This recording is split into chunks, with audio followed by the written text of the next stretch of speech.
Hello and welcome to Let's Play Pokémon Blue. We've finally made our way out of the dark cave, no, the rock tunnel, but the trials are not over yet. There are still battlers eager for my blood, this one in particular sporting a Geodude.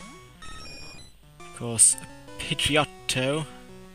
There's not really much a Pidgeotto can do against a Geodude, so we're sending in Zazrataz to deal with this one. He shall confuse that little Geodude to death, and he shall do the same to his Onyx brethren. Ha ha ha ha, not laughing! Hay fever! Ha ha ha ha ha, choo! Damn it. Sorry, I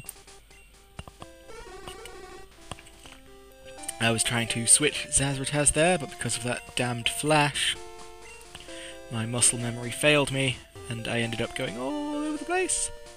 That tree looks a little bit suspicious. Of course it contains an item. That was obvious. So off I go, debating whether or not to make the jump, not realising that there is indeed a stair back up. Hi kid, wanna see my Pokémon? And so, Pokemaniac wants to fight. He of course has a Cubone, as they all seem to. Well, either Cubone or Slowpoke, it would seem so far. Of course, Confusion will win out in this battle of wits, and there's his Slowpoke. Of course he would have a Slowpoke. Hang on just a little second. Okay, I'm back, and as you can see there's a battle of wits developing here as I pound him into submission while he ineffectually confuses me. And there we go, that little exchange of moves is over and done with, and Zazrataz has been rewarded with another level, and he's trying to learn Headbutt, which I approve of. Water. So, he's forgetting Pound and learning Headbutt, which is an altogether entirely stronger move. It will do his meagre attack stat some justice. So, what am I doing now? What's my plan? I'm switching to Lionel the Voltorb. Brr. And, yeah. Warrior... no. I'm thinking in WoW terms. He's not a warrior, he's just a Pokemon trainer. The mountain air is delicious, he says. And out he sends his Onyx, which an electric type will probably not do ever so well against. So it's time once more for Bobbins. Bind is like Rap in Generation 1, it would seem, so we just have to suffer through that, and Cadoodle. And Cadoodle. There you go, Bobbins is now level 26. Isn't he a mighty Bobbins? I recall when he was just a wee level 5 Sproglet. So off we go. Off we go into Lavender Town.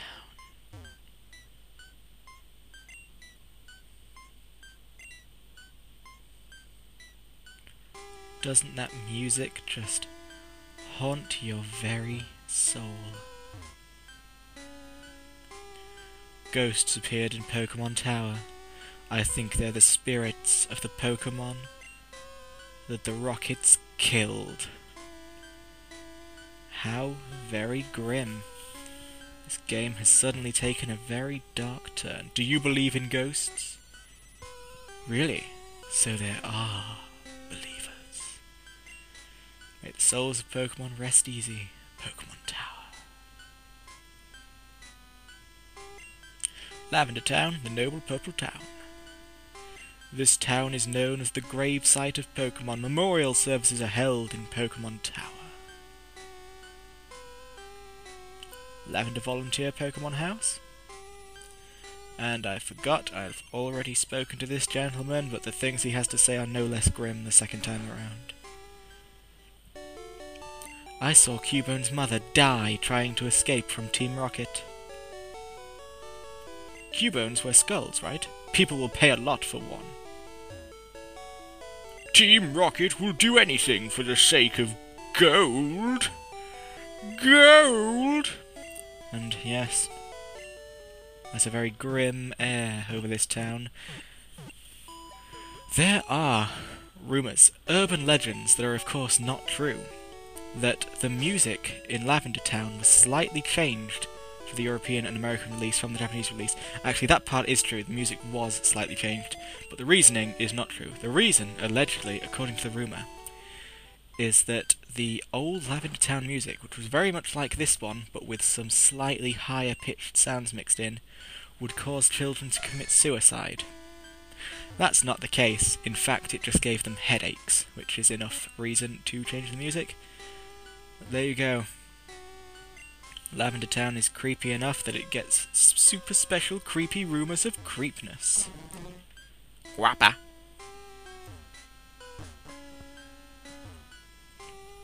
And so I'm just exploring the general area, and it's time for a shop. I'm searching for items that raise the abilities of Pokémon during a single battle. X attack, X defend, X speed, and X special are what I'm after. Do you know where I can get them? Celadon City, my friend. You know Revive. It revives any fainted Pokémon. Hi there, may I help you? And I discover that Pokeballs are no longer for sale, so, despite my incredible stinginess, I'm going to have to upgrade. Of course, I need a multiple of 10. I already have one Great Ball in my bag, so that's 9. Ugh. And now I'm going to sell, because I'm very aware that the bag space is limited in this game. So we'll get rid of TM30 Teleport, useless thing that it is, and this HP up, because I'm just never going to use it. I'm never going to use it! Sorry. And, yes.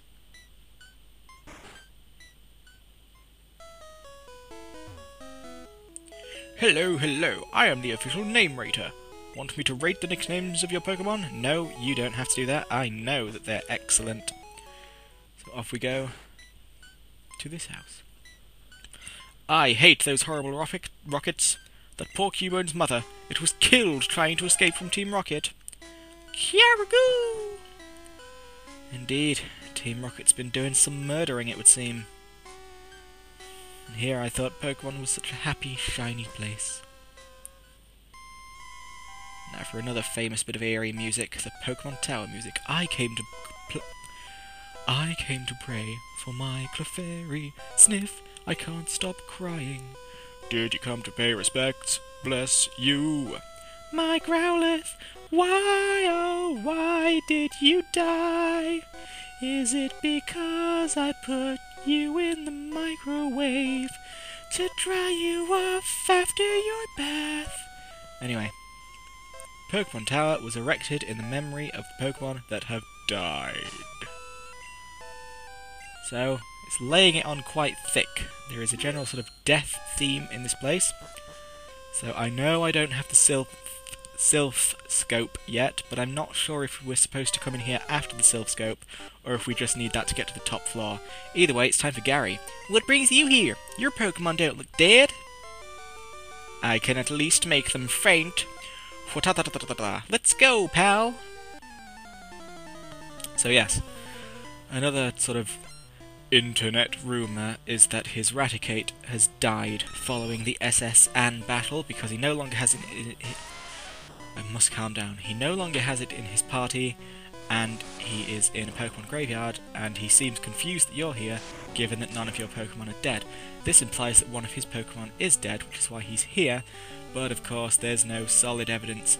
Either way, he could have just stuck his Raticate in a PC. Why he would have chosen to have 5 Pokemon instead of 6 in that case is anyone's guess, but then on the same town he did claim to have 40 different types and still only had 4 in his party, so maybe he's just crazy. So anyway, he's brought out an Execute, no idea where the hell he got that thing, because they don't come for quite a bit later, I don't think. And I must say, I don't recall the central egg being that much larger than the other eggs, but there you go. An interesting fact about Execute, not that I have to rush this because this battle goes on for bloody ages, I'm afraid. See, Pixin is asleep, and he has this move that chips away at you. I think you can guess what's going to happen here. Anyway, Executes are not, as many children believe, eggs. They are in fact coconut seeds, which explains their evolution into Executor, who is a walking coconut tree of psychic power. Of course, it's an easy mistake to make, given that they're egg-shaped and have egg in their name and appear to be leaking yolk. I've often, even as a child, I wondered, is that one that's cracked open, is that in pain at all? Is that in any danger of its innards just leaking out and it dying? Pokémon never explained any of this. In fact, save for the central one, they all seem to be a bit cracked. Also, are they the same living creature, or are they 6 separate Pokémon? I guess they have to be the same living creature, in which case, are they attached, as they appear to be in that sprite? Like, are the little ones growing out of the big one, or are they separate? Can they move around on their own for a bit? And if they can, do they have a range? So these are the questions you need to ask yourself. Execute is a very, very confusing Pokémon. Anyway, poor Pixin was lightly tapped to death. Death by 1,000 cuts, and so it's time for Forensic to have his go. If he had a flying type move, this would be easy, but alas, despite being level 24, he doesn't have one yet. And of course he's been put to sleep, and so it begins. This slow barrage of doom slowly works its way. He's fucking lucky with both the hypnosis accuracy and the length of time my Pokemon are asleep, I must say. He's also damn lucky with these crits. In Generation 1, when a multi-pronged move critted once, the crit counted for every single attack, unlike in later generations where the crit only occurs for that one hit. So here we go, we have one that hits 5 times and is a critical hit every time. That sure got rid of a good chunk of Forensic's health.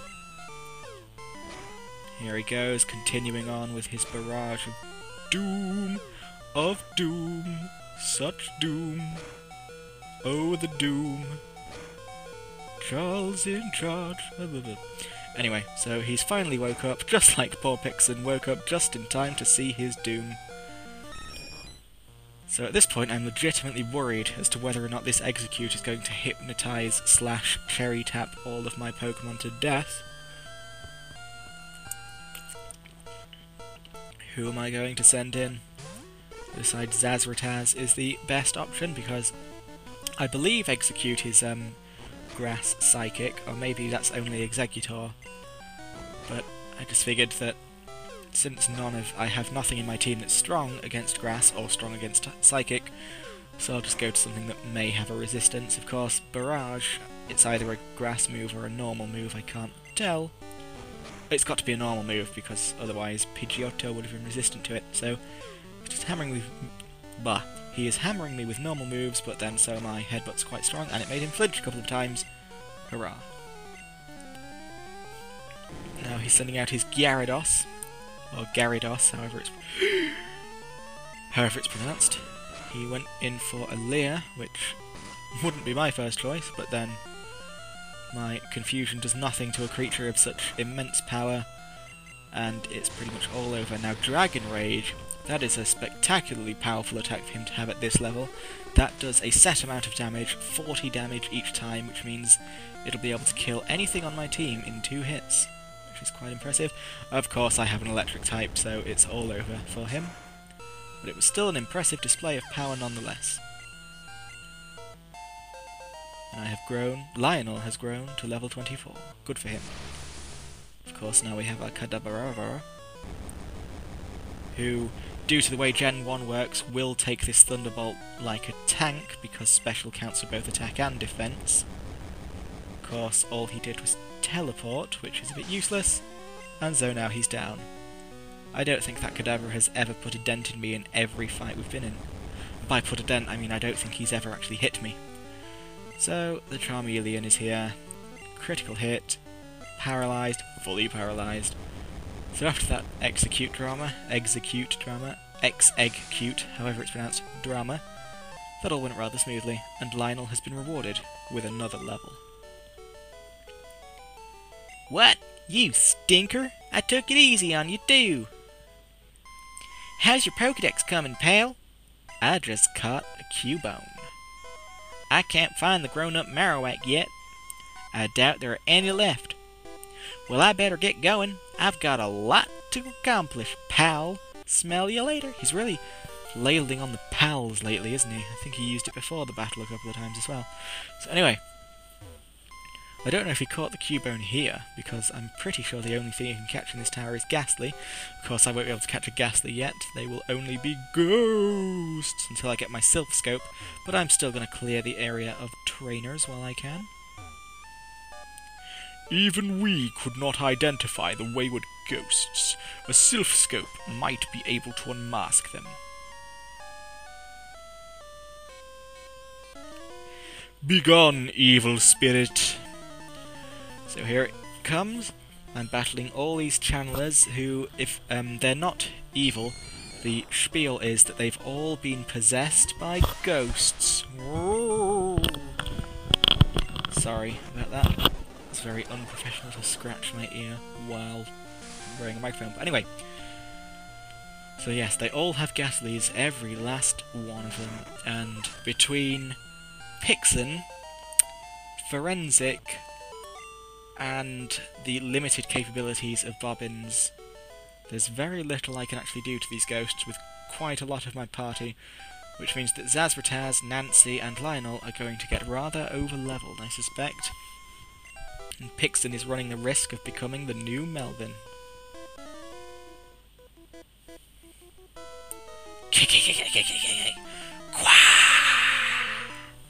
So, we are doing battle with another channeler, who has another Ghastly. Doesn't Ghastly look weird in Generation 1? I'm used to him being sort of that solid sphere with gas all around him. He's currently just a thing. He's a crazy thing of doom. What am I doing? So yes, once you defeat them, that somehow releases them of the ghosts, which begs the question, is it their own Ghastlies who are possessing them, or are there other forces at work? Here we go. Here's a ghost, who I cannot identify due to my Sylph-Scope. And I cannot attack. Get out! Get out! So, indeed, we get out. I'm not sure how I can see the trainers' Ghastlies and not see the wild Ghastlies, but hey, whatever. I found an escape rope, which I get the feeling I will be needing. Ergwa! Hoo-hoo! Gra! So yes. These channelers, let me tell you.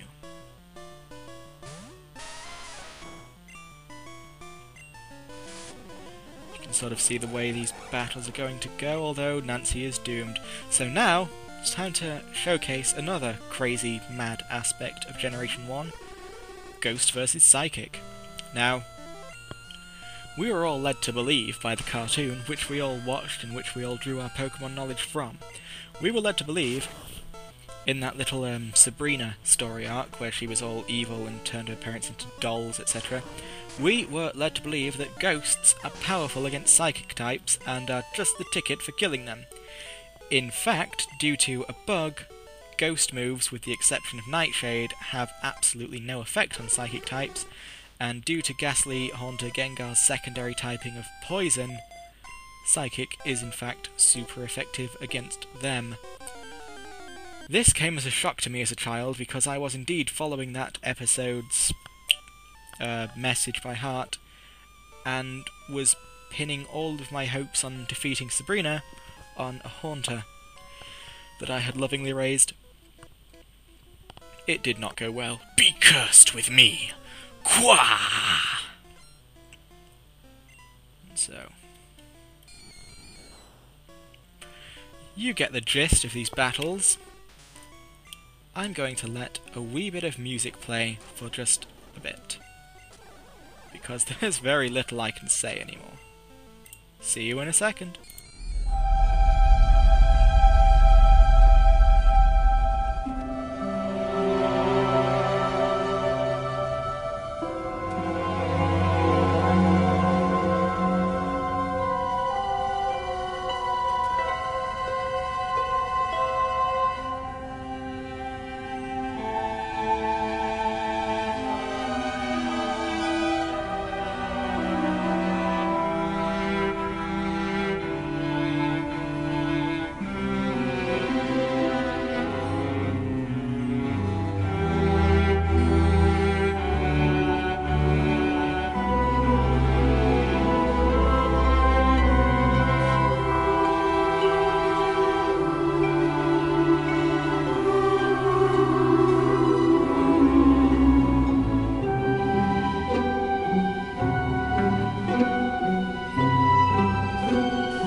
Anyway, yes, that's me back after having a little voice box break. So, all that's happened in my absence is we've fought a couple of channelers who are going blah, ghosts, blood, possession, blah, kia, foo foo foo, fa fa fa, fa fee, fa fa fa foo, fa fa fa foo, fa da fa too, la ba da beesh, namaradu, Copenhagen, for her with her, burr burr burr. And this one, however, she is different from the others. Come, child, I have sealed this space with white magic.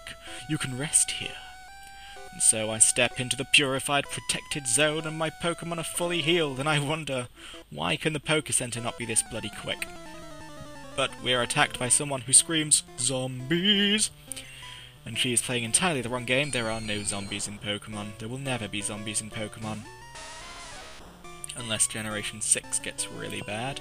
Anyway, Ghastly uses Nightshade, as so many before him have, and I do believe that my little Nancy should be able to deal with this just fine. Let's hope. Yeah. But oh no! Nancy... Huh? Nancy is hurt. Whatever am I going to do? Well, I step back into the white magic zone, of course. Isn't this just wonderful, stupid itchy ear? So, off I go. Clearly just picking a fight at this point. There was no reason to come here. You shall join us. And so... she too has a Ghastly. Good lord. Again, these people have entirely the wrong Pokemon for the zone they're in. There's no way they'll be able to battle off wild Pokemon with just wild Pokemon of the same type. Then again, I suspect these people aren't actually trainers, if the lore that they're all possessed is holding true. What a nightmare! And speaking of nightmares, it is a nightmare for me, for I must now say goodbye to poor old Nancy, because she is evolving into a huge four-armed monster called Graveler. I would love to evolve her into Golem, but of course I have no one to trade with. I am forever alone. So I shall replace dear old Nancy with Lionel for now. I mean, I don't know who I'll permanently replace her on the team with. That will be something to figure out when we get there. So I'm back in the Purify Protected Zone, and I'm legitimately worried when I come back to this place, how the hell am I going to get past that woman? To get to the stairs, because there doesn't appear to be any other way there. But stop the presses, she doesn't have a Ghastly, she has a Haunter, who, if I may say so myself, looks absolutely freaking amazing in Generation 1. Actually, one of the few instances where I'd say that the Generation 1 sprite is better than any other sprite that's ever been. He just looks cool as all heck. Gasp! But of course, he's no match for several Thunderbolts to the face. Thunderbolts to the face. Oh, there is a way there, I think. Ooga! Oof! So the channeler wants to fight, and she too has a Haunter, making that poor channeler guarding the stairs a little bit less special. However, it is time for Thunderbolts and Lightning. Very, very frightening. Oh, confused, but no match. Lionel has grown to level 26, and I can't help but wondering when this little bugger is going to evolve and leave me forever. Hopefully not for a little while at least. I remember in Pokémon Silver there are some level 30 electrodes you can capture. I don't know if that means that it's going to evolve before level 30 or what. Yes, okay, I can get to the stairs via the white magic zone. It all makes sense to me now. So I'm continuing my journey. Give me blood.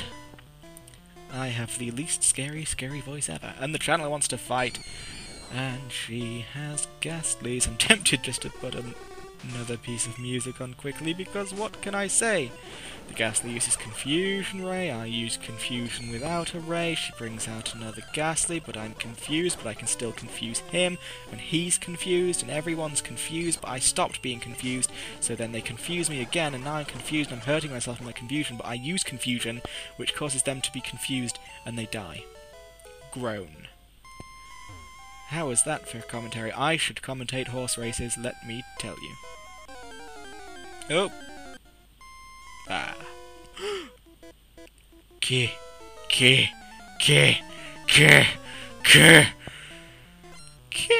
So, Chandler wants to fight. He has, what else? A Ghastly. Whereas I have a Drowsy. The Lick does not affect, the Confusion does affect, the Lick does not affect, the Confusion does affect. I beat the Channeler, I grow to level 26, and we all know what that means. Says Rataz is evolving, which means I'm never going to see him again. Maybe I might just keep him on my team, I'm really not sure yet.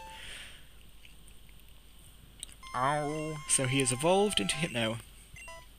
Good for him.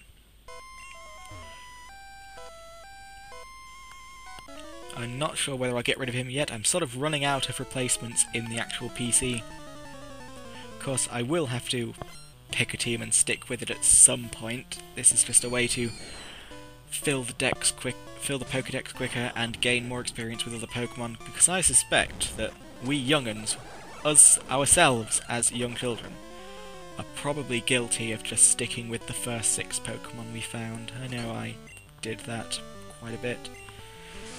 Went in with the Pokemon League with my Bulbasaur, my Pidgeot, my Graveler,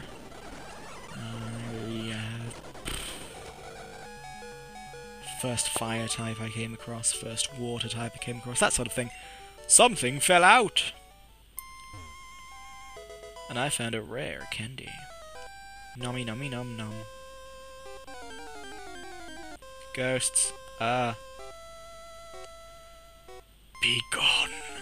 Intruders. And this, of course, my Sylph Scope will not reveal it, but this is the ghost of that poor Marowak who was killed. There's nothing I can do to pass yet, unless I have a Pokemon doll. There is a sort of cheat. If you use a Clefairy doll or something, throw it at them, it causes them to run away, and then you can go past them without having to get the Sylph Scope. But who wants to be sneaky and devious like that? Not me, so I'm escape roping out, I'm continuing over to the left, and I'm going to say goodbye. Goodbye!